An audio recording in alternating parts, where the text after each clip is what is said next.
It's Saturday evening. It's time to talk about the very best comic books in the entire world with our good friend Drew. How you doing? I'm doing fantastic, Wes. It's been a long time. It's been a while since we talked about new comics for the week. So let's talk about these new comics, these great new comics for the week. And if you're doing fantastic, that means you must be a Batman fan because it was a fantastic Batman week. 4 new Batman comic books, and they all hit. Yeah, 4 new ones. They all hit hard, and yeah, all recommends. Fantastic week. Yeah, we don't get that stuff all that often. Unfortunately, Marvel didn't keep up their end of the bargain. But we also got a lot of awesome indie comic books. We'll get those out of the way first. First up, Geiger 15, Jeff Johns writing, Gary Frank on art. This is one of 3 comic books that are in contention for my best of the week. It was between Geiger, Transformers, and Batman Dark Patterns. And you get the culmination of this Ash Arden, the glowing woman, trying to use Tariq to basically take away her curse. And you get just some of the best Gary Frank art I think I've ever seen. There's a splash page where this big eruption or this explosion goes off. The panels are being broken up by the blast. You could just see the way that people are reacting to it and how traumatic it is. And we also saw them bring back around to some stuff that I thought they were never going to visit again from the very first volume. Yeah, me too. I was surprised to see that. I'm like, oh, hey, how about that?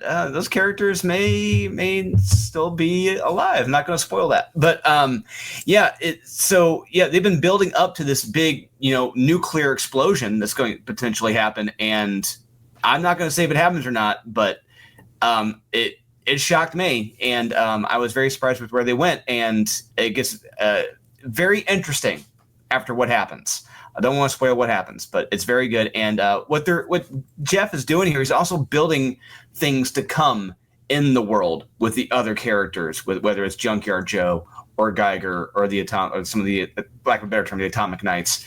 And I do like what he's doing there because it's going to get very interesting. And he's setting up all these great stories for this world. And it's a strong recommend. And Geiger has consistently gotten stronger. It's one of those books where when it initially came out, like close to 4 years ago, like I wasn't the biggest fan, but now I'm really digging it. I really love what Jeff Johns is doing here. It's turning into a great, fun, exciting read. So everyone does need to give this a shot. Absolutely. Ghost Machine continues kicking butt and taking names. And we also got word that Rook is going to be coming back in the fall. Also going to recommend Transformers number 21, Daniel Warren Johnson writing, Jorge Corona on art. This is my pick of the week. Whether it's like the fan servicey things that you always wanted to see, like Superion doing a double drop kick to the Devastator and Bruticus, which was an amazing page. But there's so much else going on in here. You have a couple of side stories that they don't concentrate on too much, but the Decepticons, led by Megatron, basically get the drop on Optimus Prime and the Autobots and hand them their butts. Yeah, this is an absolutely amazing issue, and it's hard to believe that DWJ, he's only got 3 issues left before the end of his run, so this is going to be probably wrapping up sooner than we think, and it's a shame because it feels like we're just getting started, even though it's been close to 3 years with this series. Yeah, I really love this issue, and Jorge Corona, his art in this is fantastic. He continues to be absolutely lights out, terrific on the Transformers. And every time that page you mentioned, I felt like an 8-year-old watching Transformers, eating Cocoa Puffs, just like going, yeah, just it brings out that inner kid in you, what they're illustrating here in this series. I love it. And yeah, there's other subplots going on here. The one I want to see more of is what's going on with Ultra Magnus in the army, because I think that's the most interesting part, because I really hope we get more fleshed out with that.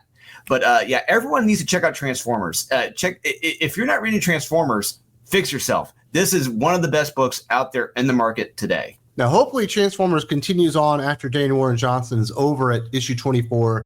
Don't know who the new writer is going to be, but hopefully they get somebody very, very good. Energon couldn't be hotter than it is right now. Also going to recommend Teenage Mutant Ninja Turtles number 9, Jason Aaron writing, Juan Ferreira on art. This is a Mikey-centric issue, almost all from his point of view. And Juan Ferreira, once again, just steals the show for me. There's this great splash page that he's got that's a building. Mikey's infiltrating it, and he's fighting people through different rooms on different floors. And Juan uses like the sides of the building as the panels as you're seeing what's going on the inside. Just brilliant stuff that you can only do in comic books that I thought was absolutely amazing. But the entire comic book is a visual treat. Just the art is so spectacular. And we're finally getting the Turtles kind of back together on the same page, knowing that they have to go and retrieve Donatello, who's been taken in by Mayor Hale, I believe his name is. Donatello turning the tables on Mayor Hale was also a definite highlight of the book. But this thing is absolutely amazing. One of the best illustrated TMNT comic books you'll ever see. Yeah, absolutely one of the best illustrated. And yeah, that sequence between Donatello and Mayor, the Mayor, it's fantastic. When you got Donatello, pretty much, he's figured him out. He knows what's going on with him. He's read him. And the Mayor's just like, what are you talking about? I don't know what you're talking about. But yeah, the Mikey action sequences are so beautifully illustrated. That sequence in the building is fantastic. And I do love how now that what we're seeing here is that the brothers are all in on it with what's going on with Splinter and the Rat. Like, yes, they're not crazy. Yeah, the Rat Splinter is somehow, speaking to them. They are getting back to them. They're reaching in spiritually and talking to Splinter and figuring out what they need to do. And the brothers are slowly but surely coming back together. For when we started off, they were splintered, but now they are coming back together, which is terrific. And it's building up to a huge climax. And I hope it pays off. And if you're not reading Turtles, this is the best Turtles have been in decades.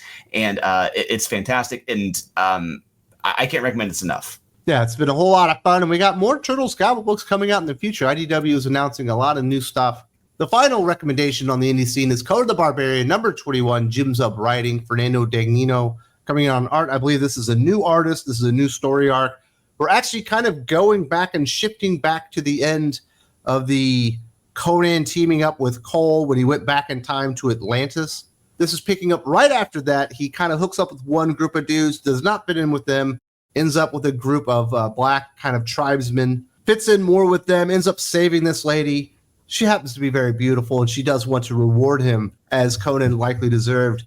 But then they happen upon this town where everybody is so nice and they just smile 24/7. Conan gets the heebie-jeebies. Everybody else is kind of buying into it. And it turns out things are far worse than they appeared, even to Conan, who wasn't buying into all the nonsense. Yeah, it's just one of those things where, if you're going through a strange neighborhood or town, even if everyone's all happy and cheery and smiling, it's like, something's not right here. And it was great seeing that. But yeah, when you see what's going on under the surface with the town, it's like, oh, this is pretty jacked up with what's going on here. And the big reveal at the end of this, it's like, oh, it's about to get good. I cannot wait for the next issue.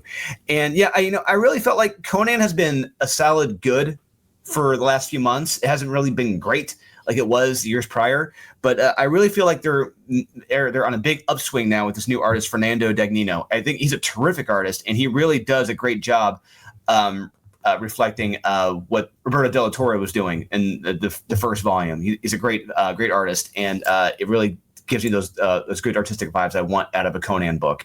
And this is a fun read. Conan, hey, once again, strong recommend.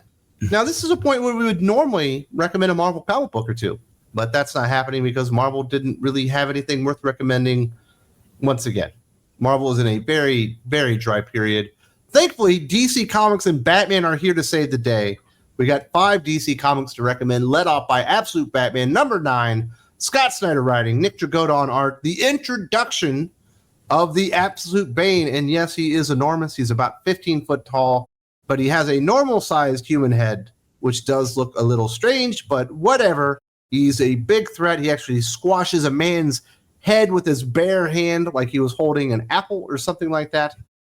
And we see Alfred is very concerned about Bruce Wayne and what he's gotten himself into. He has not handled the abduction of Croc very well at all, and he's kind of gone bananas on the city. He's taking out way too many people, and now he's going to try and infiltrate Arc M, and that's when we get to meet Bane there at the end. Well illustrated. Love seeing Nick Dragotta return to this. It needs Nick Dragotta on art for basically every issue, in my opinion, but he does so much to add to the weight of the comic book, and another winner for Scott Snyder and company. Yeah, this was just a fun, silly issue, and I do really like this approach to Bane, and I do like this issue. Really felt the most manga-esque, I will say that, with its approach to Bane, especially when it comes to when he starts juicing up, and it really gave me vibes of Akira. When you see what happens to I think it's Tetsuro, the main character. When you see what happens to him later on in the book, it's like, oh, this is where we're going with Bane. This is going to get nasty.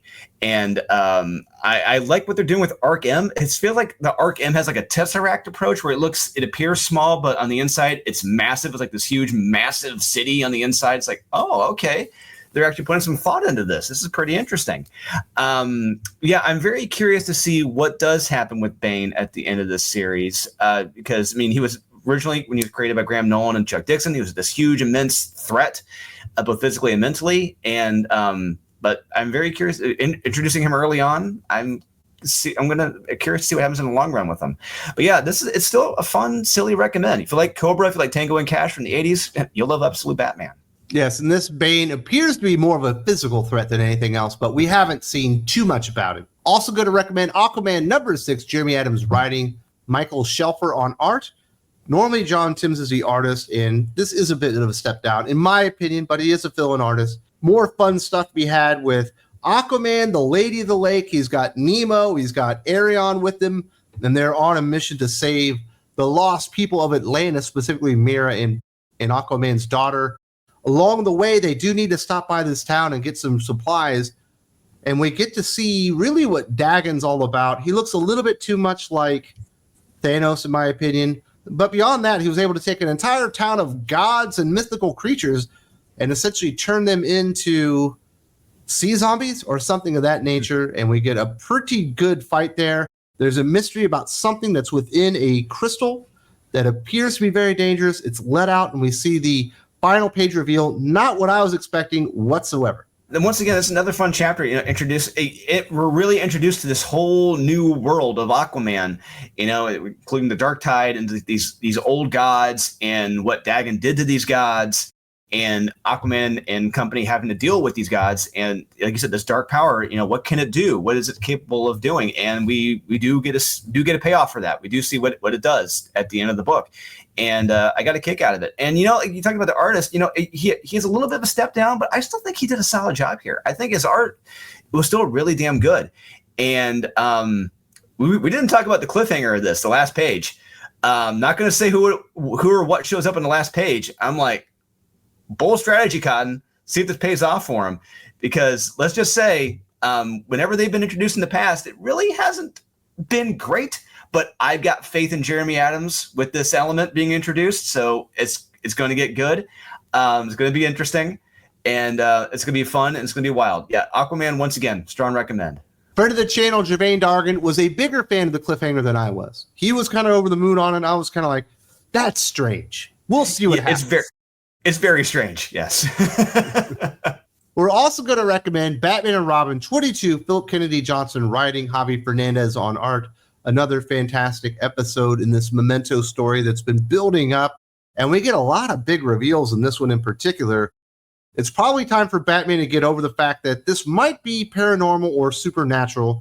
He's been saying the whole time, it can't be that, it can't be that. Well, it's looking pretty much like it has to be that, because they go in and they start going to the archives of Detective Biles or whatever his name is. And then they start seeing how long this has been going on and the way that it's been moving around. And it might be targeting sons, which might be why Damian Wayne has been abducted at this point. We get a reintroduction to a whole new underground world in Gotham that hasn't been explored in a very long time, which I thought was really, really cool. And I just thought the reveals in this one were very, very good. Although I don't love another person knowing Batman's identity, I think we've gone too far with that. Other than that, I think the book was great. Yeah, there's one thing. It's just I hate the fact that a lot of these characters know who he is, and it's just like how has no one slipped this up at this point? But anyway, yeah. What's interesting about this book, as well as Batman Dark Patterns, is that they both incorporate this one underground city. I was like, interesting. Oh, both issues this week incorporating them. That was pretty cool. And this issue reveals the movie Fallen with Denzel Washington, how like this spirit, this essence, it's kind of body hopping, from centuries to centuries, from people to people, picking sons. Like, oh, okay, this is very interesting. I like where we're going with this. I hope there's a big eventual payoff for this. Maybe it'll take over Damian in the future. Who knows? I don't know. That'd be fun and creepy. But yeah, what with the help of Etrigan in this issue that Bruce Wayne gets, when we see like how far back it goes, and it's pretty creepy and interesting, and still continues to be a fun read. Absolutely. Batman and Robin continues to be one of the 2 or 3 best ongoing books at DC these days, one of the best comic books in all the industry. Also going to recommend Batman Dark Patterns #7, Dan Waters writing, Hayden Sherman on art. I think Hayden Sherman should give up the absolute Wonder Woman game and just do Batman Dark Patterns because his art just fits so much better here. I love when they really start exploring Gotham. I think Gotham is one of the really underappreciated villains in all of Batman, and we get a lot of great visuals and explanations of what this enormous obstacle that Batman has to overcome essentially on a nightly basis, this weird Gotham. He ends up down in the Rookery, which has basically been abandoned by people. They don't even care what's going on there. He discovers a body in there. There's this weird interaction with a dude with a rat. Since I read City of Crime, this is the best example of just what a formidable foe Gotham City itself is. I thought it was fantastic. Yeah, if there's one thing that we haven't really gotten for a long time in the Batman books, it's Gotham as a character itself. Just all these different subsects of Gotham, how they're all different, unique, and weird in their own way. And what Dan Waters is doing here, he's showing all these different, weird, strange parts of Gotham. And they're all their own unique, weird characters. And I love this character of the Rookery. It is so creepy and unsettling. It visually, I mean, only thing I could compare it to for a normie is from Batman Begins. We're talking about the Narrows. When you see like all these like disheveled homes built on top of one another, There's no mailboxes. No one has any mail. It's like, what is going on here? This is so flippin' weird and creepy. And yeah, the neighborhood, the people are creepy. And it's also establishing how this may have ties to the original Red Hood gang going far back. And it's like, I love this, what Dan Waters is doing here. He is really fleshing out Gotham as a character and how dark and evil and twisted it is. And I'm having a blast with it. And I agree with you about Hayden Sherman. Whatever he's doing in Absolute Wonder Woman is completely sub-part of this, because it shows that he is giving most of his focus to Batman Dark Patterns, and he is rocking it on every single page. Every single page is so weird and strange. You're having it like, I'm turning it at different angles. I'm like, what is going on here? This is so weird. It's fun. It's crazy. And I'm having a blast with this. If you guys are not reading Batman Dark Patterns, you are missing out. It is so fun, cool, unique, and weird. This is what we've been needing in Batman. Something fun and different, and Dark Patterns is doing that. It is 100% different, and in my opinion, that is the very best issue of Dark Patterns that we gotten thus far. Was totally in contention for my best comic book of the week. Final recommendation: Robin and Batman, Jason Todd, #1, Jeff Lemire writing, Dustin Nguyen on art. This is a follow-up sequel series to Robin and Batman that the same creative team did a few years back. That was focused on Dick Grayson. This obviously is Jason Todd. I like the book. I think they got their characterization of a young Jason Todd a little bit off. They show him just a little bit too rebellious, just a little bit too moody, just a little bit too violent. It almost felt like they were going the Frank Castle route where Jason Aaron was showing that he was like a serial killer at like 8 years old. I thought they probably took that a step too far. That's why I didn't love it quite as much as you. But I am a big fan of Dustin Nguyen. I think it's a very good comic book, but it's not quite as good as Robin and Batman, the very first series that they did. I will say what Jeff Lemire is trying to do here, I believe, is that he's really trying to show the difference between Dick and Jason. Where with Dick Grayson, you had someone, who is going to be the good soldier, someone who's going to follow the orders. Whereas with Jason, you get someone who, it was a complete warning sign. It was a warning bell. Alfred warning Bruce about him. Like, there is a problem here with Jason. He has anger issues. And that's one thing that we see with the difference between Jason and Dick is just the anger, how much anger Jason has. And it really they kind of tease it here. Like maybe there was some abuse there, verbal, some physical abuse from his parents, or some neighborhoods, or from the neighborhood, from the kids. But you really do see the different, stark contrast in the two. And we do see a tease of where, it's going to be leading him eventually later on in life. And it really, you're seeing the beginning of a tragic fall of a character. And it's very interesting. And I love the cliffhanger of this. One of my favorite Batman villains that's been very sorely underused shows up at the very end. I'm very curious to see where they go with him in this. And Dustin Nguyen does a terrific job illustrating this issue. It's beautifully watercolored. The Robin and Batman books continue to be fun. I strong recommend. Well, very, very nice. So we had another very good week as we return, or I return from vacation. That's how you do it. 9 awesome comic book recommendations. And a hearty congratulations to you on a job well done, fully funded. Unholy Nightmare number 2 is 100% complete, ready to go to printers as soon as the campaign is over. Congratulations, Drew. That's how you do it. Thank you, Wes. Absolutely. And we've already started on Unholy Nightmare number 3. Aurelia's already turning in pages right now. So hopefully we'll be able to get that out sooner as well after issue 2. Just note, we have plenty of stories to tell. 13 issues are already written. We know where everything is going. Every issue is going to be a banger, and every issue is going to be crazy. You guys do not want to miss out on Unholy Nightmare. Superhero action horror at its best. If you like what Drew and I were doing here, there is a version of this, but it's much longer on Think Critical Patreon called the Hot or Not Podcast, where myself and our good friend Jim from Weird Science talk about all the comic books, whether they're good, bad, or in between, that came out that week. We give them nice, full, solid reviews. It goes about 2.5 hours every single week. So if you like this, but you want more, that is the place to be. Go support us on Think Critical Patreon. There's a link in the video description. There's a button right here. And I do hope to see you very, very soon.